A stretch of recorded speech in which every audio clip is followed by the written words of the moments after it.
ನಮ್ಮ ಹನುಮಂತನಿಗೆ ಒಂದು ವಾಹನ ಇದೆ ಅನ್ನೋದ್ರ ಬಗ್ಗೆ ನೀವು ಕೇಳಿದ್ದೀರಾ? ರುದ್ರನ ಅಂಶ, ಪವನ ಪುತ್ರ.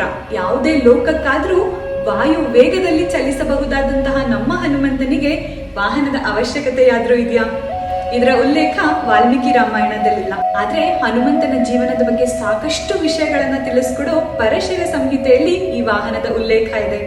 ಹೌದು, ಒಂಟೆಯನ್ನ ಹನುಮಂತನ ವಾಹನ ಅಂತ ಹೇಳಲಾಗತ್ತೆ. ಹನುಮತ್ ಸೂಕ್ತಂನಲ್ಲಿ ಹನುಮಂತನನ್ನ ಉಷ್ಟ್ರಾರೂಢ ಅಂತ ಹೇಳಲಾಗತ್ತೆ.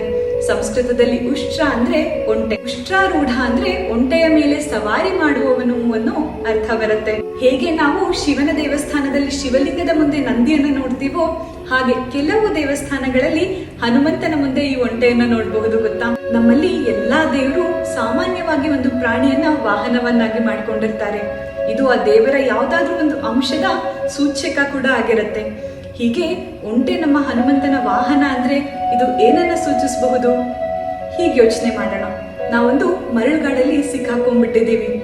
ಇಲ್ಲಿಂದ ಆಚೆ ಹೋಗ್ಬೋದು ಅನ್ನೋ ಭರವಸೆ ಕೂಡ ನಮ್ಗಿಲ್ಲ. ಆಗ ಅಲ್ಲಿಂದ ಹೋಗೋಕೆ ನಮ್ಗೆ ಸಹಾಯ ಮಾಡಬಹುದಾದಂತಹ ಒಂದೇ ಒಂದು ಪ್ರಾಣಿ ಒಂಟೆ ಅಲ್ವಾ? ಹೀಗೆ ಜೀವನದಲ್ಲಿ ಕಷ್ಟ ಅನ್ನೋ ಮರಳುಗಾಡಲ್ಲಿ ನಾವು ಸಿಕ್ಕಾಕೊಂಡಾಗ ಭಕ್ತಿಯಿಂದ ಮಾಡಿದ ಪ್ರಾರ್ಥನೆಗೆ ನಮ್ಮ ಹನುಮಂತ ಒಲಿತಾನೆ. ಅದರಿಂದ ನಮ್ಮನ್ನ ಪಾರ್ ಮಾಡೇ ಮಾಡ್ತಾನೆ ಅಲ್ವಾ?